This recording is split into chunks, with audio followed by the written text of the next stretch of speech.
Hey, what's going on, guys? Welcome back to the channel. Today we've got a different video for you guys. We actually have one of the last patches, I believe, and I'm just going to give my little reaction in 2 cents to what will be happening for the final month of this set. So without further ado, let's get into this video. So I'm looking forward to the next set. I kind of tapped out of this set maybe halfway through. I kind of played it, had my fun with it, and I think it's time for me to have fun in the new set. So I'm looking forward to that. But before we get into that, we must go through this last month leg of this set. So let's see what is up with the changes. So let's see here. So it looks like the loot system has changed.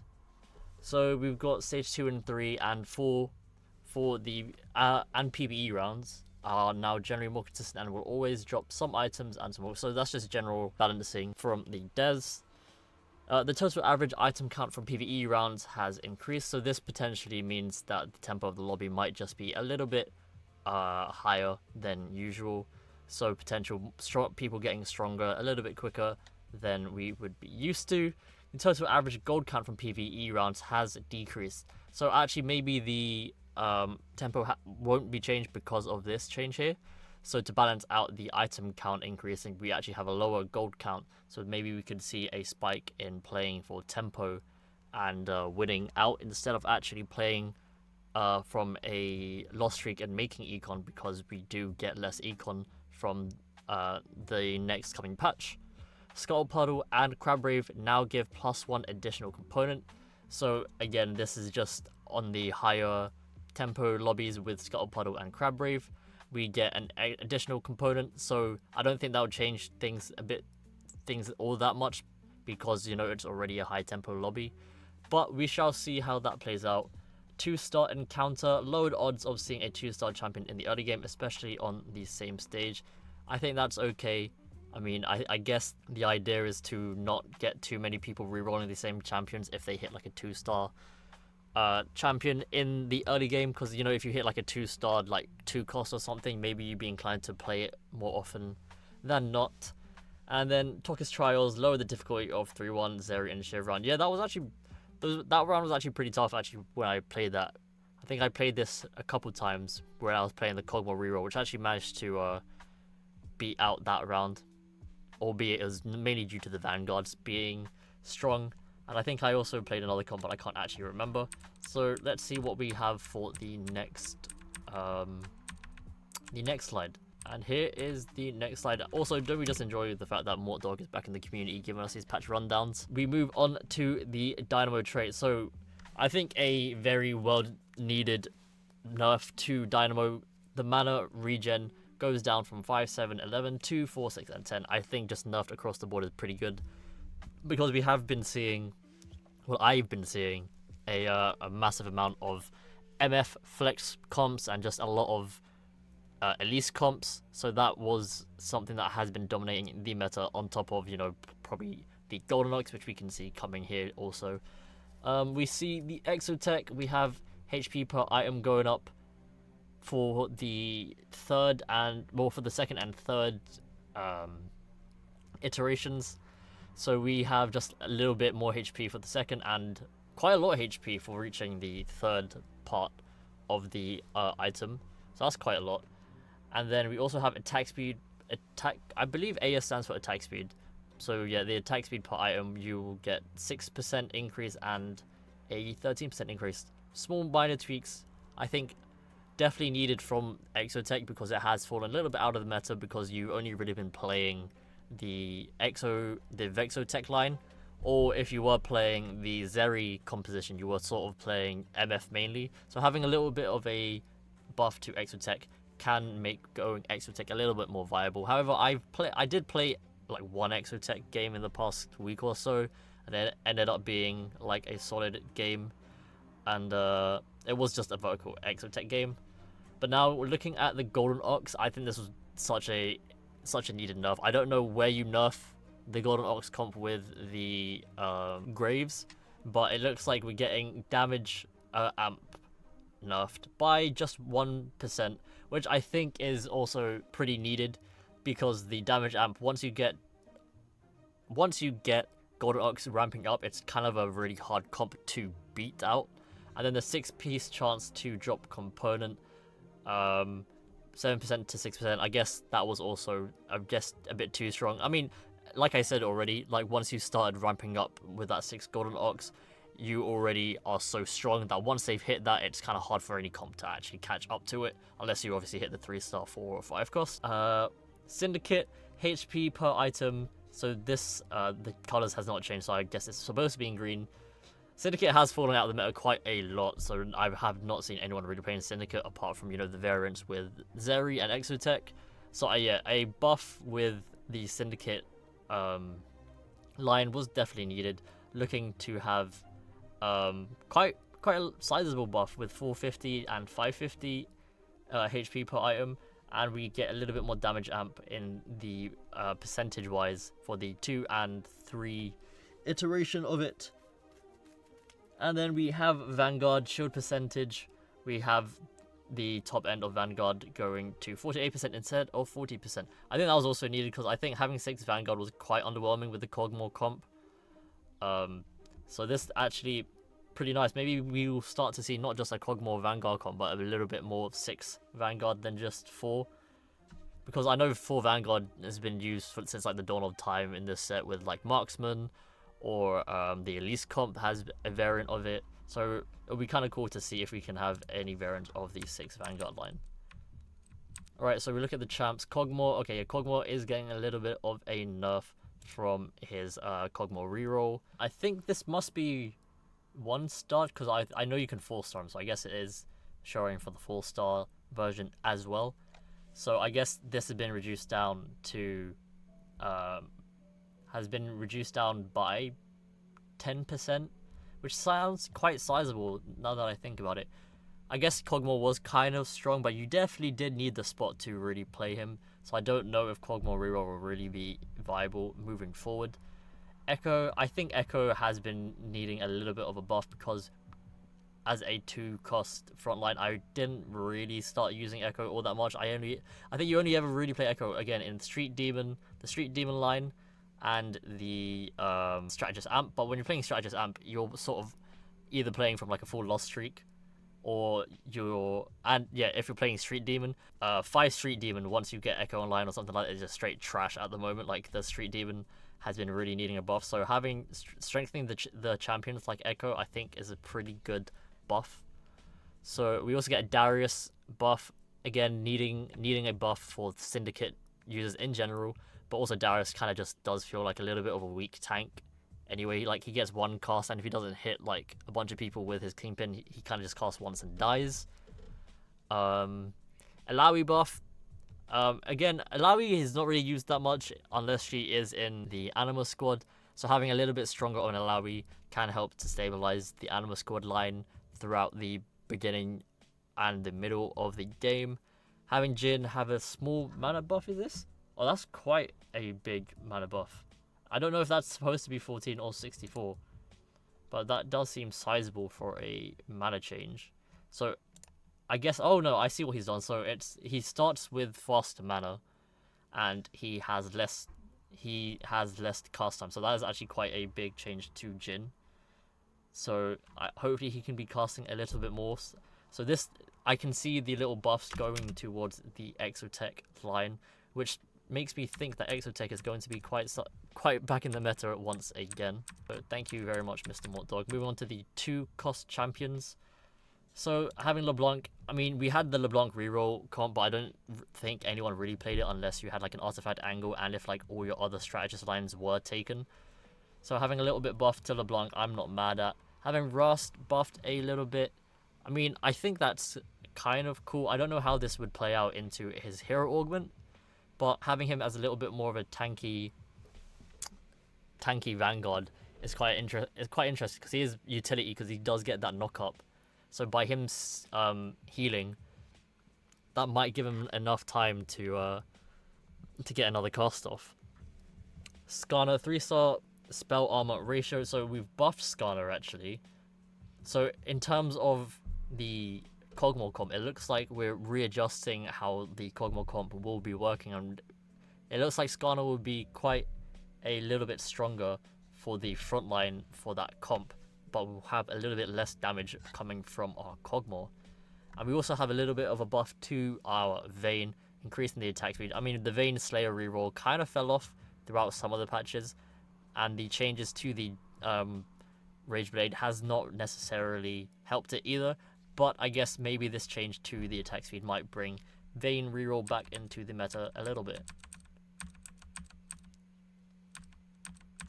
Let's see what 3-cost changes we have. So we have Mr. Chugbug himself.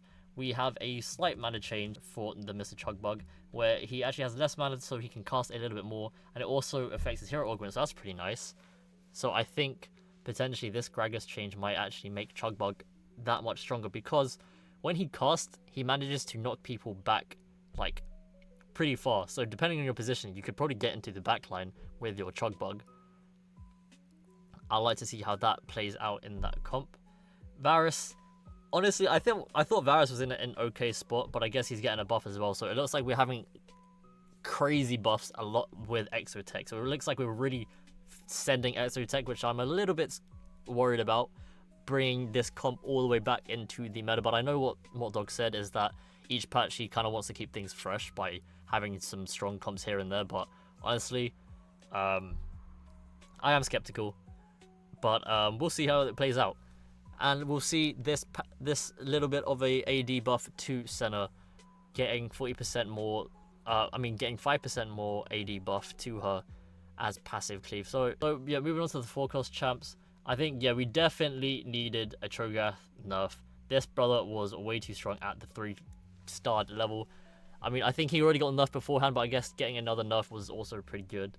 So yeah, Cho'Gath gets a little bit of a buff in terms of his HP, but in terms of his 3-starred capabilities of scaling, that is getting a fat nerf, because yeah, he can literally 1v9 an entire board, and he needs no questions asked. He is a little bit too strong for my likings. I mean, for my likings, I played him myself, but yeah. Moving on to also Misfortune. We actually have a mana change, so her starting mana is reduced, but she has a little bit less time to cast. So it seems like she just has her first cast quicker, and then it will take a even shorter amount of time to get to the next cast. So I guess they just wanted MF to cast more than once, perhaps. But I think her casting already in this meta was already fine, because you didn't even really build Trojan onto her. You kind of just stacked AD items onto her.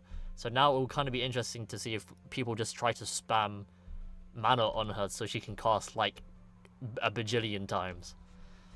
Also, looking at Garen, it looks like Mr. Garen has been changed in terms of his mana, so that he also can cast a little bit sooner and cast a bit more frequently. Okay, looking at these augment changes for the gold augments, we have Alter Ego by Rust. I think this has definitely needed a buff. Like, honestly, throughout this entire set, I don't think anyone's really taken Alter Ego, because he's kind of just sucked. But I think from the last couple patches, he's been getting there, but I don't think he's really been that much of a viable comp to go down. So he is getting a reduction in mana cost, so he can actually cast and spam a bit more.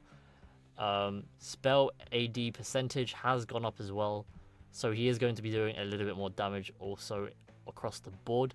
But I think this will be quite difficult to balance nonetheless, just because he might end up just casting and killing the entire board now at this point. But we shall see. Hopefully that works out. Board of Directors base stats have been base stats increase, so from 60% to 50%. I think these are backwards. Bonus damage 130% to 110%. Yeah, I think these are backwards. These are decreasing speed kills, have been reducing the stacks from 2 to 1. So I guess just nerfing these augments across the board. Prismatic final reserves base XP is going from 70 to 30. Okay, that is a big change. So I guess final reserves have been doing a bit too much. I haven't actually ever taken final reserves in this set. I have taken it in other sets, but I guess that was something that needed to be nerfed. Hard commit, just reducing the gold per stage from 3 to 2, which is fair enough. I mean, minor tweaks here and there. Now moving on to the item. So the change redemption to the Visage is getting an HP buff. I think that was kind of needed. The regen also was not doing it all that much for me, Sterak's Gauge, I think that definitely needed a nerf because that has been made on like every freaking champion, and it being paired with Graves, I think it was just a too strong combo. Void Staff shred duration has been increased from 3 to 5. I think that is a nice little tweak. Let's see, Radiant items, Guinsoo's Reckoning. So the Radiant version of Guinsoo's, I haven't actually played myself, so I haven't actually seen. So that is getting buffed across the board, getting attack speed and AP being increased. More Spirited Visage, so that I believe this is the Radianted version, is also getting a buff. Items are being changed in the same direction, so this even the Sterak's Mega Shield, which is the Radiant version of Sterak's, is being nerfed as well. Definitely needed from, I think, a video that's coming out soon. It should be out before this video.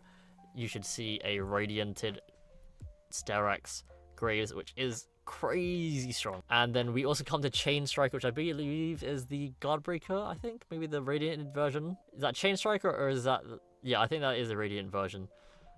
We have the attack speed being nerfed, and we have crit chance and the damage amp being nerfed as well. Again, I haven't tried that out myself, but it'll be interesting to see. Yeah,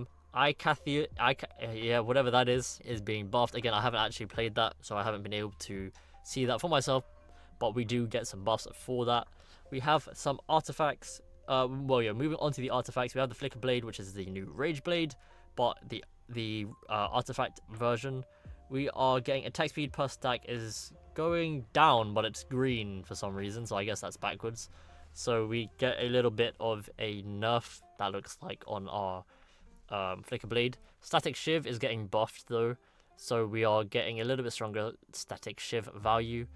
The Indomitable is getting more armor and magic resist, and Titanic Hydra is getting more attack speed and attack damage. So buffs all around for the other artifacts. They only get stronger apart from Flicker Blade, because I believe that has been reduced down. So those look like the main changes of the patch so far, and we can just quickly skim through these bug fixes. So they fixed the bug with, oh, they finally fixed the bug with Ziggs? No way!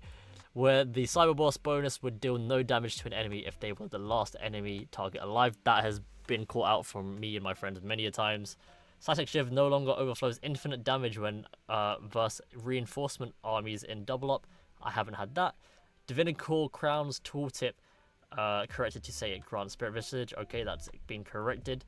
I wonder if they corrected the fact that when you hit refresh, it says refresh and then it says reroll on the reroll button. I wonder if that's been corrected, because it doesn't look like it's been said here. Exalted Adventure rewards correctly replaces the removed Anima Visage with the Indomitable. That is pretty good. Double Ups gift armory reward of a random completed item can no longer fail to give an item. Okay, I haven't played much Double Up. Renekton 3 now currently gains 10,000 max health on cast, not 30,000. Sorry, I haven't been good enough to hit a Renekton 3 yet. Anima Squad's Boom Boom Boom train now works on your partner's board with reinforcing in double up. That's cool, good done, play double up. Malicious monetization no longer fails on Zac and units with suspicious trench coat. Oh, so you actually get more. Okay, I don't know if you get more, but I guess it says it now works, so we'll see what that means. The Cypher prop now correctly updates immediately at the start of each stage. Tome of Trait no longer prevents Clear Mind from working.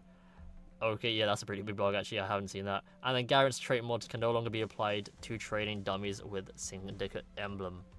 And there we have it, guys. So that is the patch rundown from Mr. MortDog.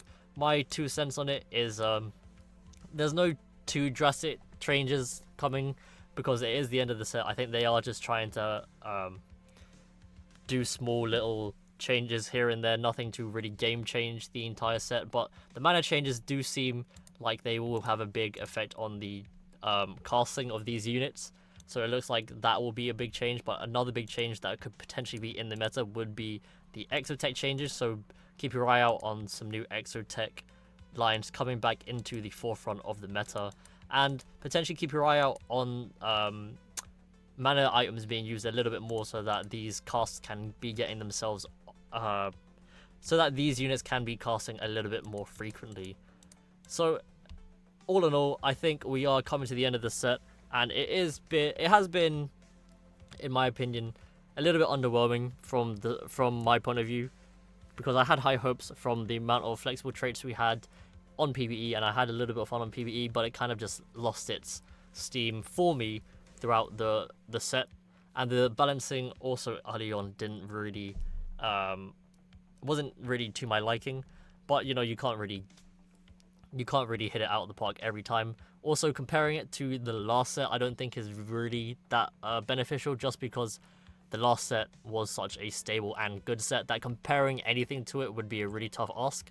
But all in all, I've enjoyed this set somewhat, but I am very much looking forward to moving on to the next set. And if you guys are too, I hope to see you guys back on this channel as well.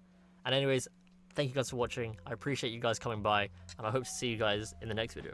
Peace.